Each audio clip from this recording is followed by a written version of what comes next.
So, hello and welcome everyone to the Alexandra Wenman Show, live on a Zoom studio audience, our very first live show and our very first live honoured guest, Teresa Dellbridge. Thank you so much for joining me, lovely. It's such a pleasure to have you on the show. Oh, thank you for having me, Al. It's lovely to be here. And it's so wonderful. And I just want to say, you know, we're doing these as a free initiative with Watkins books, and at the moment during lockdown they're doing a great offer of 50% off all their ebooks, just so that we've all got something to do during lockdown. And Teresa's book is a beautiful book. Tell us a little bit about the book, Teresa. It's the Little Book of Nature Blessings, am I right? Yeah, it's called The Little Book of Nature Blessings. It's an invitation really to connect with nature as much as you can in very simple ways. And I'm really aware that a lot of people do not live near the country. And I've tried to put things in the book that people can connect with if they live in a high rise, particularly the moon. You've always got the sky and the lunar phases. And obviously you've got parks, which I hope people can get out into as much as possible. But we're very fortunate here that we can just step out into the country, and that's amazing. So it's a book for everybody. You can connect with nature quite quickly and simply, and an invitation to be present in the moment, really. And I hope your moment is among the trees. So lovely. How did you get started working with nature? How did you really start to do this work of helping people to connect back in with the natural world? Oh, I mean, the whole thing started a long time ago, really, and I didn't even know it had started, because I remember when I was at school feeling a bit scornful about Wordsworth. This is a little story I always tell. And they said, oh, he's a nature mystic. That's something you had to say about Wordsworth. Oh, he is a nature mystic. And I thought, well, he's no more a nature mystic than I am. And I felt he was, I mean, Wordsworth is not the most subtle of poets anyway, but I really felt he was stating the obvious. And then I came to realize that I was actually a nature mystic. And it just feels really nice. And you can go on a journey with that in all sorts of ways, or you can simply enjoy it. There's so many levels of interacting that I try and suggest in the book. I'm not a great person for remembering labels and remembering facts. I like to just wander out and dream. But it also is more connecting if you do know a few facts, if you know the names of trees, if you actually do a bit of simple wild foraging, if you do some cooking, and certainly rituals. I'm always doing little rituals. Just lighting a candle is a massive ritual in itself. So the book is on all those levels. Very simple, experiential. None of it's complicated. It's all pretty simple, really. I love it. I love it. And tell us a little bit about the work that you do, because you obviously you work as a practitioner. You're really, you know, in the field, aren't you? Completely in the mind, body, spirit industry, and you help people to heal. How do you work on a one-to-one level with people? On a one-to-one level, I'm a hypnotherapist and a counsellor. So at the moment, I'm able to do that on FaceTime. And some of the hypnotherapy, if I'm stopping somebody smoking, it's just a very simple set of instructions. But as you get to work more deeply with people, often they like to go on internal journeys that have a certain amount of symbolism with them, that is about maybe where they're trying to go in life, what they're trying to explore. So it's up to me to tune in so that when I'm doing the hypnotherapy, I can kind of live the images with them. So quite often what I'm doing, I don't have planned. I make notes, but as we go into the visualization, the internal journey, images will just spontaneously arise. They're very simple ones. They're mostly about going into nature. And that's not for everybody. A lot of the people that I see would not want that. But if they do, that is a really lovely aspect of the work. And that can gradually facilitate some quite deep internal changes, or just be really nice. it's like a meditation. So and then everything's recorded. Once I start to really do the journey, I record, and then I can email the recording. So my work's lovely. I absolutely love it. And then, of course, the other part of my work is writing, which is fueled a lot by just going out and breathing. And at the moment, I'm actually writing a novel. Oh, fantastic. Really, just this time I've got to finish it. I have actually finished 2 novels, but none of them are publishable. I do recognise that. But this one I hope will be, so fingers crossed. Why are they not publishable? I'm always curious now. No, they're not really good enough. I mean, I think I'm realistic enough to know that. I mean, I love books and I love reading, and they're not quite good enough, but I'm hopeful for this one. It's a really in the moment one. It's got a magical element. It's very much about people, and I'm just enjoying writing it. So I have a certain amount that I do every day. It's really important to keep the momentum up, because when, I'm sure you know, when you're writing, it's very easy to say, well, I won't do it today. And then somehow you get out of the headspace, you're not rolling along anymore, and it's more difficult to pick it up. So, but I'm enjoying doing it. And keep it in the flow. I always find that like wild writing helps as well. If you just do the stream of consciousness to get you back into the flow of it. It's sometimes wild writing. I love that. That's a lovely expression. Yeah, I know that I do it quite a lot. Well, I do it with my poetry, like stream of consciousness. I just hear it rather than write it myself. They just kind of come through me. But well, I think once you get into just like you said, the habit of writing, it's a really healing exercise to do anyway, isn't it? And you can do it out in nature. So tell us a bit more about the book, lovely. I want to hear a little bit more about what kinds of processes we could expect to find in the book. In the little book of nature blessings. Yeah. Well, a large part of the book is about the 8 seasonal festivals, which you're probably familiar with. I am. Just for maybe for our viewers, it would be lovely to talk a little bit more. You can start. It's called the Wheel of the Year, I guess, another term for it. You can start anywhere you want, kind of in the wheel. Let's start at Yule, which is Christmas. So we look at that, and then Imbolc is the next festival, right at the beginning of February. It's the first spring festival. Then there's the spring equinox, which is an astronomical festival. 4 of the festivals are linked specifically to astronomical points. So the spring equinox is when the sun moves into Aries. The other 4 festivals are called the cross-quarter festivals, but so they are kind of in the middle. They're not linked specifically to anything astronomical. So spring equinox, we've just had spring equinox as the sun moves into Aries. Then we have Beltane coming up, which is perhaps the most exciting of the festivals. Then there's Midsummer, then there's Lammas Lughnasadh, whatever you want to call it. And then autumn equinox, and then Samhain, Halloween, and back to Yuletide again. And all of those, you want to sort of relapse, is that the word, or flow into poetry really to talk about it all, because it's many textured. As you're going around the wheel of the year, you experience nature with such an intensity on many levels. So the deepest thing is ritual. So usually we're very privileged to be part of a Druid group and also a Wiccan group. And those rituals are the more transforming, the more magical. And they're with like-minded people. And it's a very powerful experience, very lovely experience.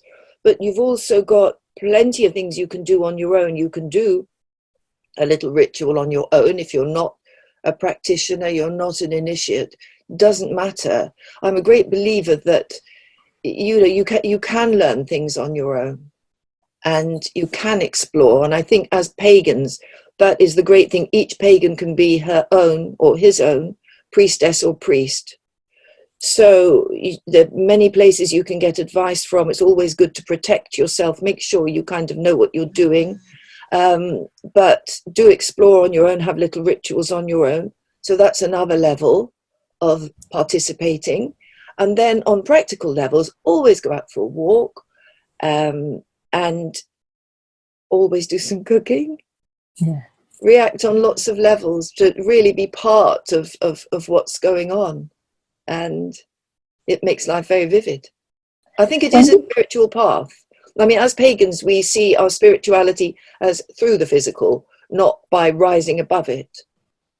And were you raised in a pagan family? When did you first become involved?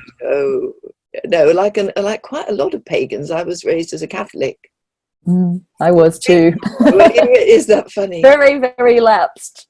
Oh, God, totally lapsed. Yeah. Proud to be lapsed. But there are some lovely things about Catholicism. The Virgin Mary, yes. There's a really feminine presence in Catholicism. I have my Mary Magdalene. Oh, lovely. Yeah. So that's the first contact with the goddess I had, really. And that's intensely important to me. And I did some kind of a novena. I can't remember the details now. My memory is getting worse and worse.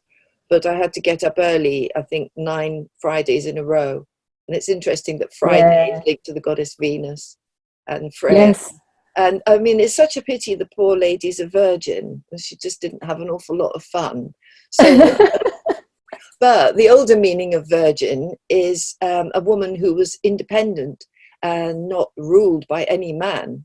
So let's think of her that way. Star of the sea. And she's very much linked to Isis, who is a really important figure to me. So that was early start with the goddess, if you like. But also I just used to wander out into the fields. And I particularly remember going wild foraging for mushrooms with my auntie, which I would never do now. She was unerring in what she would pick, and anything that was poisonous was a toadstool. No problem. She picked and she ate. She took them on toast. She must have had a very strong immune system. Strong something. She lived to 98, so oh my goodness. Right. Yeah. Oh, it's so beautiful. So when you personally connect with nature as well, are you connecting in with the spirits of the trees and the elementals as well? Are you able to sort of channel? Yeah, in varying degrees. You know, sometimes a dog walk is just a peaceful dog walk. Sometimes it's sitting with your back to a tree. And if you've got a problem, you will usually hear an answer. And I think people channel in different ways. Some people will hear voices. Some people will actually see something. But that happens to me. I'll see writing, which is not surprising, really. Writing, words. Writing. How many books have you got out at the moment, Teresa? How many what? How many books have you written? Well, it sounds an awful lot, but they are only small, quite. I think it's over 50. Because there was a whole series of 12 on the signs of the zodiac, for instance. And then, as I started out as a writer for Hodder and Staunton, the 4 Beginners series. So I did Witchcraft, a Beginner's Guide, Paganism, a Beginner's Guide, and Shamanism, a Beginner's Guide. Because witchcraft is actually a shamanic path, broadly speaking. So there were a lot of beginner's guides I did, which was aimed then at the undergraduate market, they said. And the books are only about 25,000 words long. So I haven't written 50 tomes. And then some of them have been revamped and re-released. So, yeah, but there are over It's 50. still an impressive number, though. That's incredible. That's such an impressive number. And I remember back in the day, you writing for us at Prediction magazine when I used to work there. So it's more than 50 books, because you've also written many articles and things, haven't you, over the time? Oh, loads. I mean, I write for Spirit and Destiny and for Kindred Spirit and for Chat It's Fate magazine. I write for those 3 quite a lot.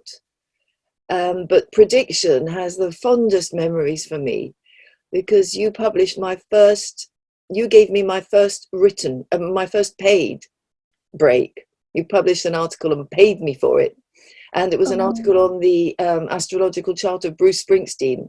So I worship Bruce, and it was... I remember those celebrity charts we used to do. They were brilliant, yeah. And Bob Geldof as well, but I remember Bruce being the first one.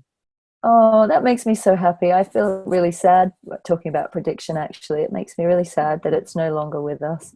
Yeah. That was a journey and a half. But, you know, I guess like everything, things have their seasons and their cycles, don't they? But I'm really pleased that you know, I got to connect with you through that as well, because it was almost like a whole era. I mean, it was running since 1936, so it was an incredible, iconic magazine. It was. I was very proud to write for it. Yeah, and me it's too. like a really nice team there, very sort of friendly and encouraging. Yeah, it was lovely. It was like a family, really. In the end, we only had 3 people putting the whole magazine together every month. It was tough, but it's all about evolution, isn't it? And obviously, on that topic, look at what's happening on our planet right now. What's your take on what's going on right now, Teresa? So many things you react to on so many different levels, don't you? I mean, obviously, I want to say, first of all, that I'm really, really sorry for people who've lost loved ones. And we've got to acknowledge that that is really tough. But in a general way, I can't help thinking that there's a lot of positives about this. We're being shown just how much we can do without burning fossil fuels. We're being shown just how much difference, how quickly it makes a difference if you stop the aeroplanes. And we're being shown that staying close to home and being more mindful, valuing the time we've got, valuing the people that are close to us, we're being shown how much that matters. So, and is a time of self-exploration for a lot of us. And that's not always easy. And I'm also very mindful as well that the knock-on effects in terms of people who are struggling with depression, who are struggling with domestic violence, that's all going to be much more difficult at the moment. And also, I think the COVID virus is going to have a knock-on effect in terms of the economies in third world countries where people are going to, starve. So that's all horrible to contemplate. But I think if we learn the lesson, if we can learn the lessons and we can value the planet more, I mean, just walking out in the morning, you can tell the difference. The birds seem to sing more. The air feels different. It's like going back 30 years. And there's so much that we actually don't need to have, and we can be really happy without it. So, yeah, I think it's, broadly speaking, something that we can make positive. I agree. I think overarching theme is a great global awakening shift, really, isn't it? It's what was always prophesied about, what us mystics have been talking about and banging on about for eons, and it's finally here. It was going to happen, and you kind of knew it was going to happen, but when it started, I didn't think this was it. I thought that, no, this isn't it. This is another false alarm, for the simple reason it didn't sound serious enough.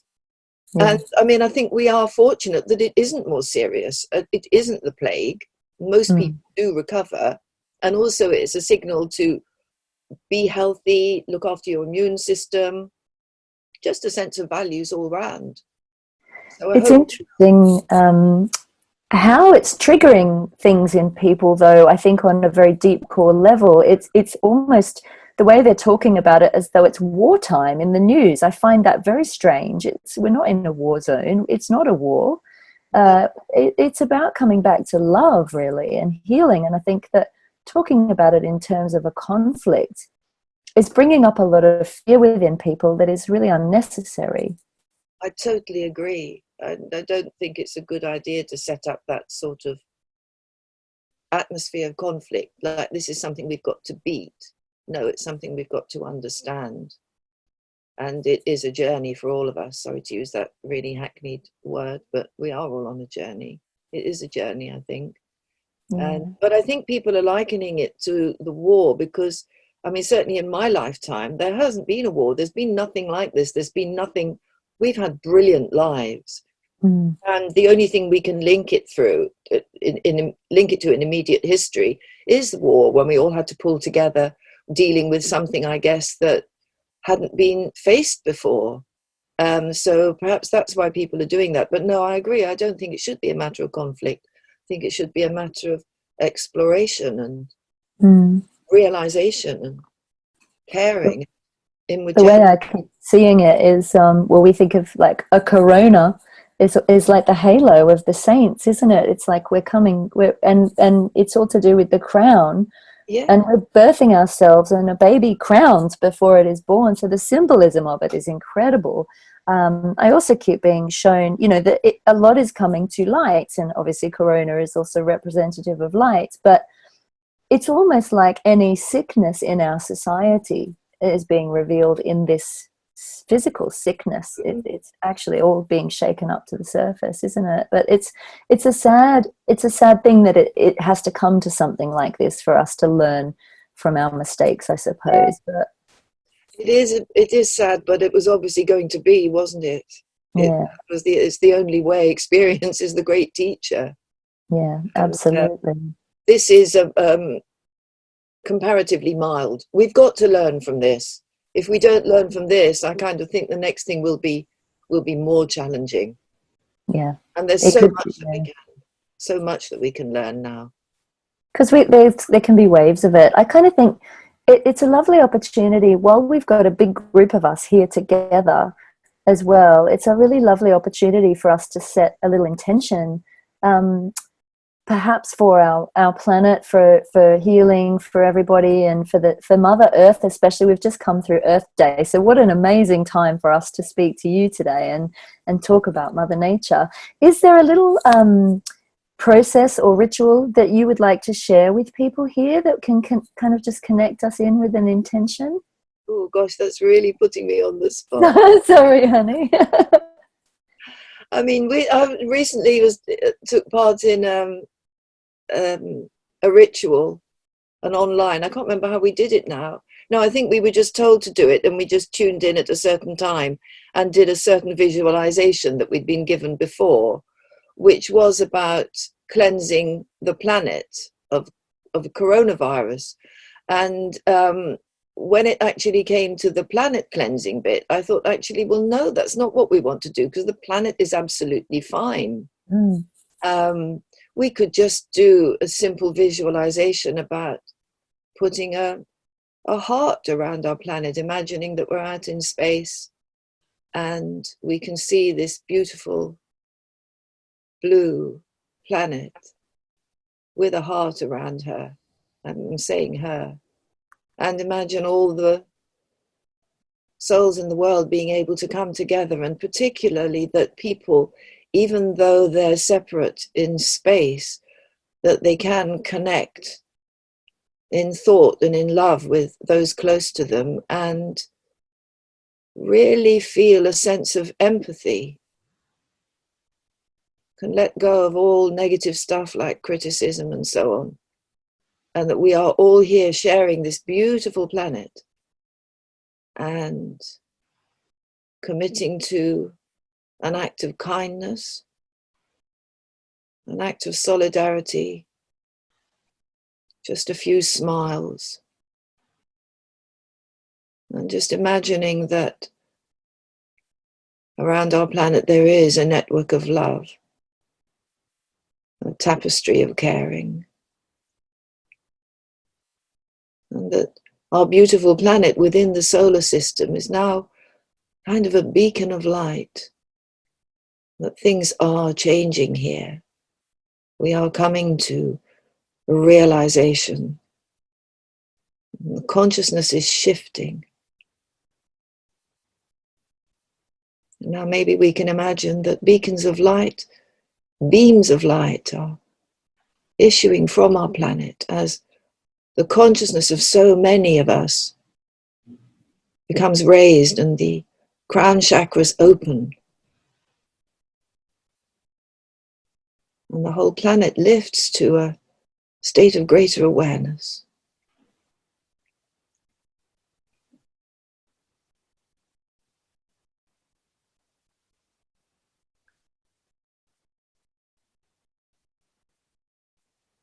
That is beautiful, really beautiful. Come back to a state of ordinary awareness. Tap your feet on the floor. Sorry, I've always got to do things by rote. When you're ready, make sure that you're nice and grounded and bring all those feelings back to earth.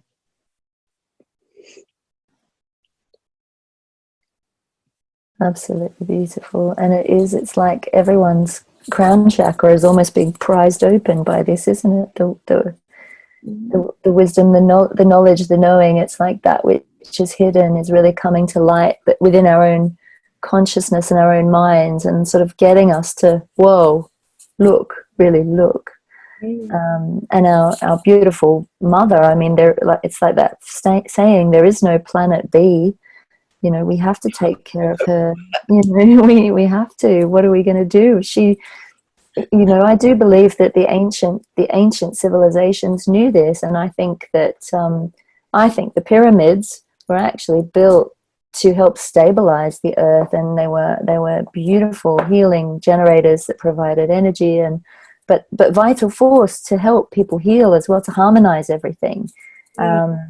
And I think that this technology also is available to us, and it's very simply the technology of love. So I know that many scientists are looking into this now. They're actually looking to nature to find the answers. And this is the thing, I think that nature is often taken for granted quite a lot. Yeah. But actually we have everything that we need on this planet, don't we? I mean, from a foraging point of view, you must have found some amazing hidden delights that, you know, you maybe didn't even know were able to be kind of picked and eaten. And yeah, I wouldn't say I'm that good at foraging. I'm just a very cautious forager. Recently got some nettles, and I'm guilt tripping myself because I haven't actually made the tea yet.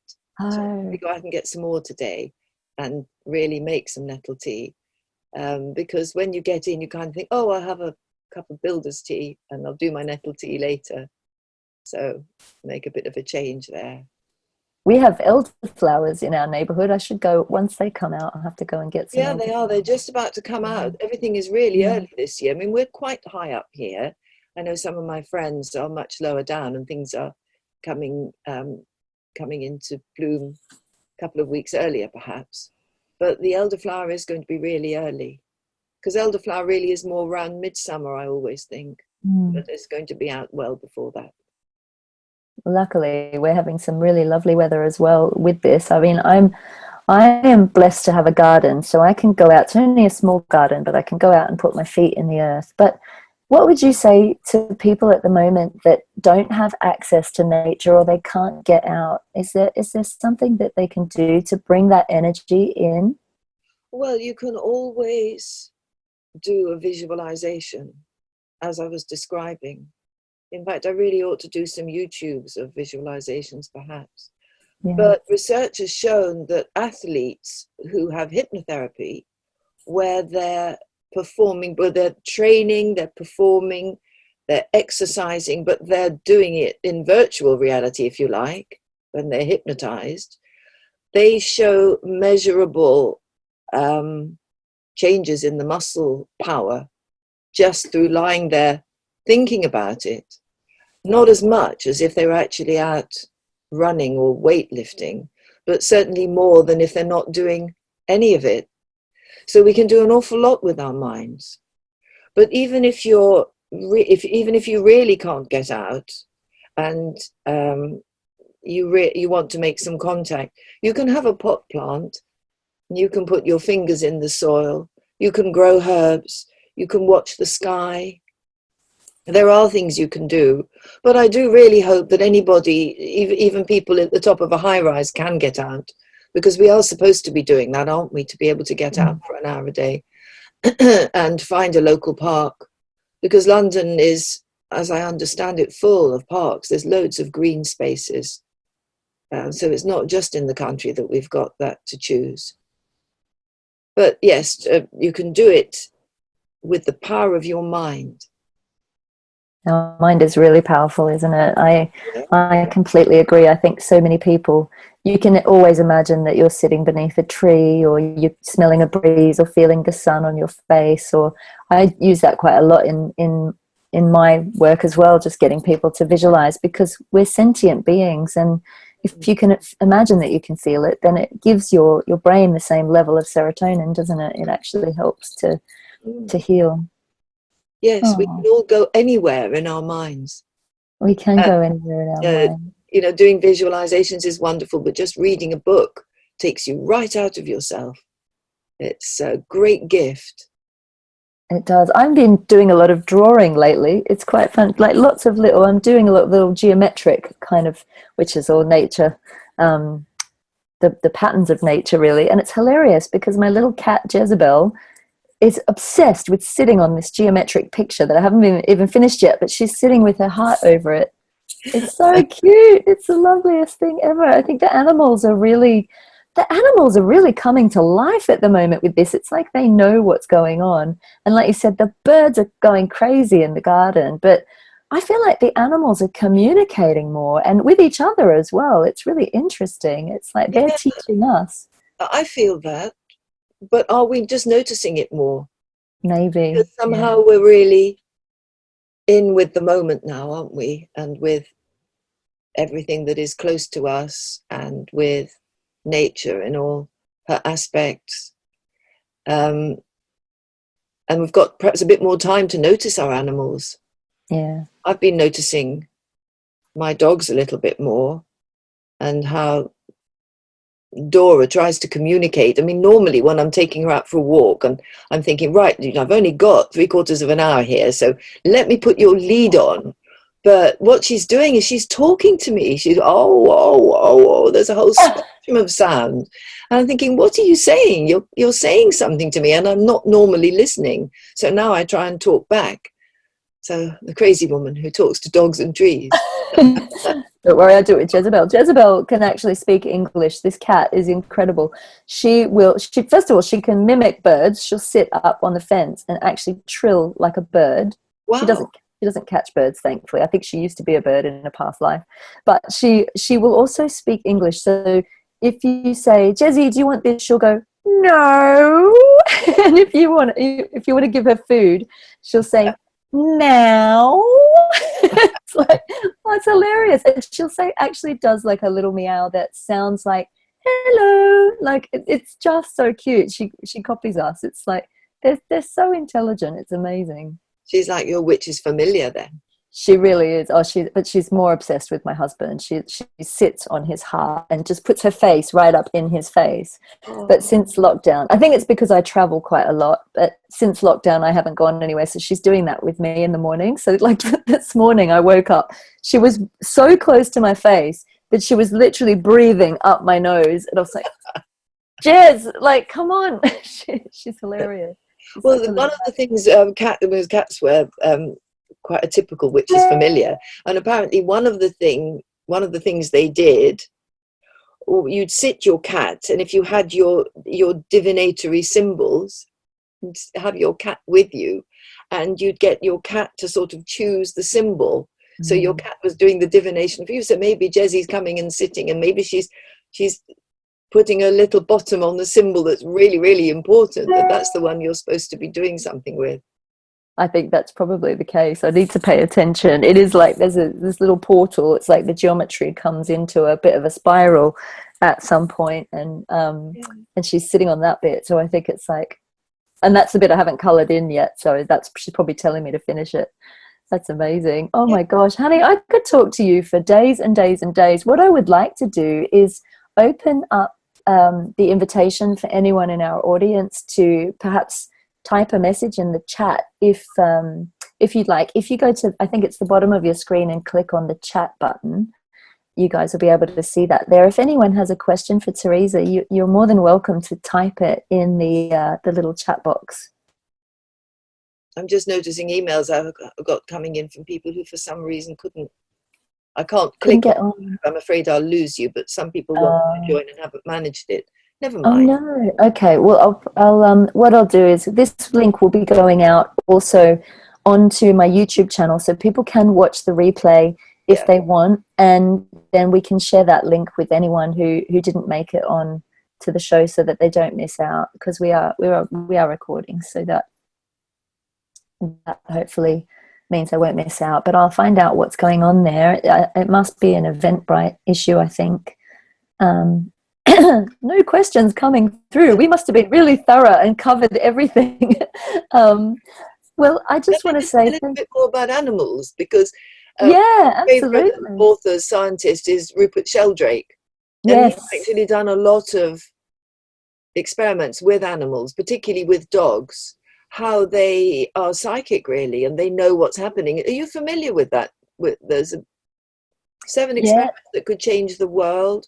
There's been so many. They've done loads on like octopuses and things, haven't they? That are like super intelligent. Octopuses, but he did with dogs, that they did random controlled trials where the owner would be, say, 60 miles away, and the dog would know when the owner was coming home, but the owner wouldn't know, because they tried it all sorts of ways. So the owner didn't actually know until the time came up on the computer. So then the owner could go, and then as the owner left where they were, the dog went and sat at the window. And so these are just amazing creatures. And people try to say, oh, well, the dogs have got a fantastic sense of smell. Well, being a biologist, Rupert Sheldrake, challenged that head on. Yes, fantastic. And this is how far it goes. And he said a dog will smell a bitch from, I'm just off the top of my head, maybe a mile and a half away. Amazing sense of smell, but it doesn't go 60 miles. No. So it's definitely a psychic reaction that's happening. Well, Jezebel knows when Tony's coming home from work, or when he was working in the office. She would know. We would have like, and he's a Capricorn though, so he is like clockwork. The routine is to a T. But she would do this. She would always do this thing. I'd be like, ready, Jez. She'd run up and down the hallway and like meow at me, like almost like daddy's coming home. And I'd look at the time and go, oh yeah. So she'd go and sit by the door, and both of us would be there, and I'd go, ready, Jez. 3, 2, 1. And his key would go in the door and he'd come in. So we both knew. We were like, he's here. Wonderful. You could feel him coming. She's so amazing. We have a question from Peter. He says, I really enjoyed your book on Chinese mythology, which we haven't mentioned. You're right. What do you think about the differences between Eastern and Western cultures? Well, in terms of how they react to nature, in terms of how we react to coronavirus. I mean, I do think there are very big differences, but I'm really more concerned at the moment for us to focus on similarities. A long time ago, I was taught that the West was about love and the East was about wisdom. And the Eastern civilizations do seem to be perhaps more developed in general, as a very general remark. But I think at the moment it's really important that we have both. Love and wisdom are the magic duo that are going to be able to make the changes for us. Yeah, I was always taught the 3 too. I think when you bring the love and the wisdom together, you get the true power. That's the love, the wisdom, and the power, isn't it? You also have any tips on connecting with the elements? That's from Emma. Oh, there were loads. I mean, a lot of the book is about it. Goodness, where do I start? If you want to connect with air, go and fly a kite maybe, or have some wind chimes. I mean, how deeply do I go into this? I'll have to remind myself, I've got the book here. Deeply as you want to. Fire is something that I think we all need to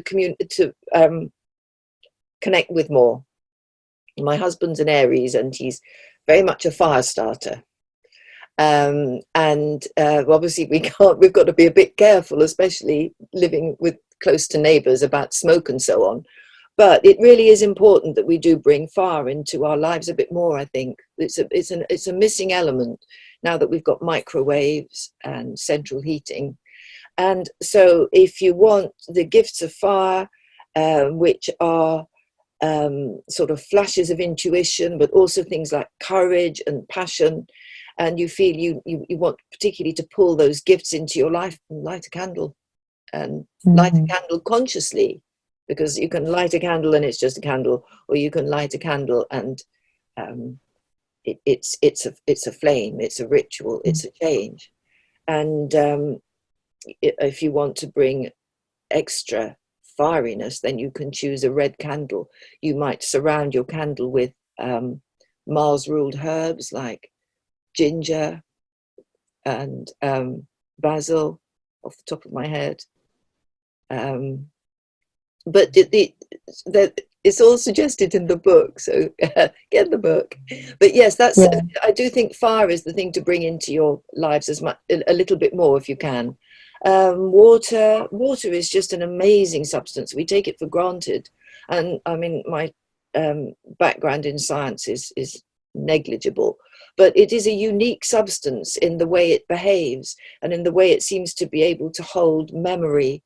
And particularly, I love the work of, is it Masaru Emoto? Moto, yeah.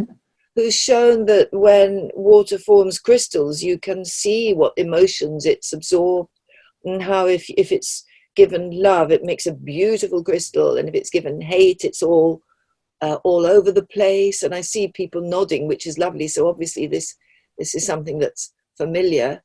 Water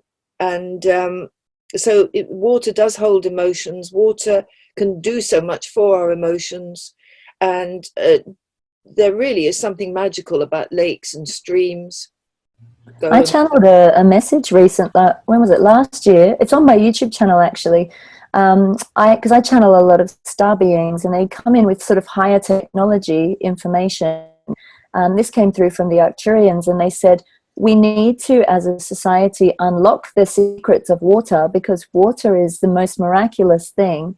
It will actually help us to be able to manifest things from thought into form. It's almost like water can create the portal. And if you think about the primordial waters and the waters of the womb, that's where the human baby is created. So we can actually learn to manifest physical things through the science and through the technology of the water molecule, is what they said. The video's on my YouTube if anyone wants to hear the full channeling. But I think you're absolutely right. I think water is incredibly sacred, and we are something like between 70 and 90% water ourselves. So I think it's the younger vital. you are, the more water you are, aren't you? Yeah, that's given me a shiver down my spine. That feels so right. Yeah. That water has got something about it that is mysterious and powerful beyond what we know, beyond what we already are aware of. I mean, homeopathy really is about changing the energy in water. Yeah. It's like the plasma, isn't it? I think the energy around us, like the living light, is probably very similar to that water molecule, but water's just slightly denser than that. I don't know. I'm not a scientist either, but I can imagine that it perhaps moves and behaves in the same way as like the living plasma that is between, or in between in the ethers. Yeah. Yes, that feels right. It's really, really exciting. We just need to open our minds. We really do need to do that. And earth, though, I haven't mentioned the earth element, have I? Yes. I also go through in the book why, a little bit of psychological stuff about why you might like an element or why you might be a bit uneasy with it. But connecting with the earth is just very grounding. If you're going through an anxious episode, you can hopefully, if you can get outside, just go out barefoot, stand on the earth, and it has a very, very calming effect. Or collect stones, kind of thing that children just do instinctively. My granddaughter used to want to bring a stone in, and she had a little cairn she was building on top of the fire. And I just thought, yeah, that's lovely. Just carry on doing that. So for a while, I really treasured those stones. And your crystals. Oh, crystals. Oh, yeah. Is that, which one's that? Is that citrine? This is a beautiful citrine, and she's actually got rainbows in her somewhere. I love this piece. I can't even remember where I got her from. There's a rainbow in here somewhere. But this is one of my favorites. Beautiful. I know, I connect with them.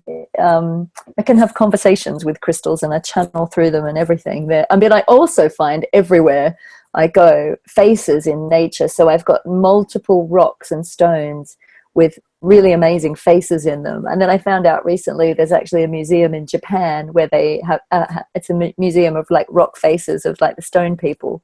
So you keep an eye out for faces in nature. I often see the fairies in the shapes of the leaves and things like that. They're all over the place. Yeah, they will show themselves, won't they? Yeah.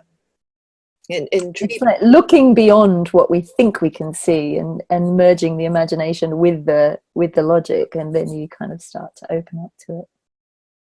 Yeah. So rich and inspiring and just there for free. Just beautiful, just beautiful. Well, honey, it's been so wonderful to speak to you today. Thank you so, so much for all your wisdom and your knowledge. I just want to remind people that if you do want to get Teresa's book, all Watkins books are 50% off as ebook right now. So you can actually go on there and get 50% off. So you can delve into the lovely little book of nature blessings. And how can people find you online too, lovely? What's your website? Teresa Dellbridge wellbeing.co.uk is my website. Please log on. And I must confess, technology is not my thing. I'm not quite sure how many people do log on. I have to have another look and struggle again a little bit, because I've just updated the website quite recently. Well, changed my name on it.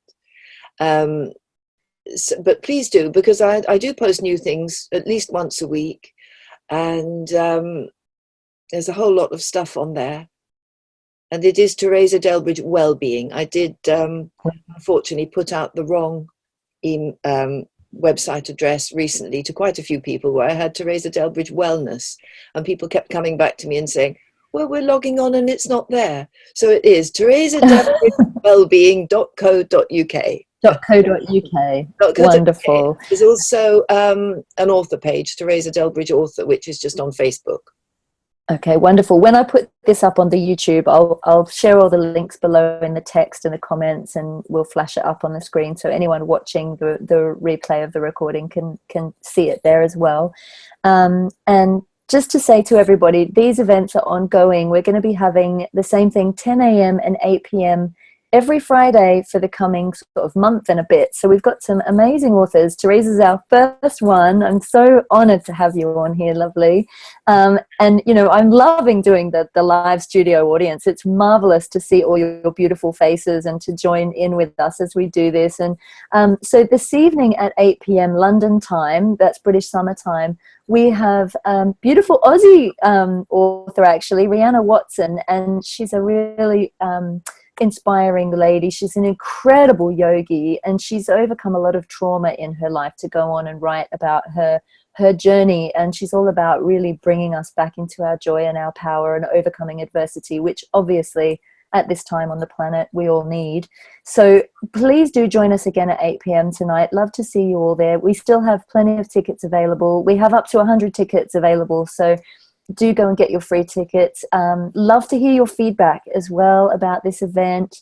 And, you know, just to say, hope you're all keeping well and looking after yourselves, and do go out and connect with nature. It's such a beautiful day out there today. I can see Evie and Emma in the sunshine. I'm going out there to put my feet in the garden as well. Ems, you've got the same outdoor fire as me as well. I've got that in my garden. We're always connected. But Teresa, thank you so, so much, my darling, for coming on the show today, for talking to us, and I hope to speak to you again soon. Oh, I'd love to. Yes, thanks. Thank you very much, Al, for having me, and thanks to everybody for tuning in and listening. Please, yes, comments and interaction, very welcome. Look forward to hearing from you. Thank you all. Lots of love. I'm gonna end the meeting so we can all go out and enjoy our little piece of nature today. Thank you for watching. Thank you. Bye-bye. Bye, everyone.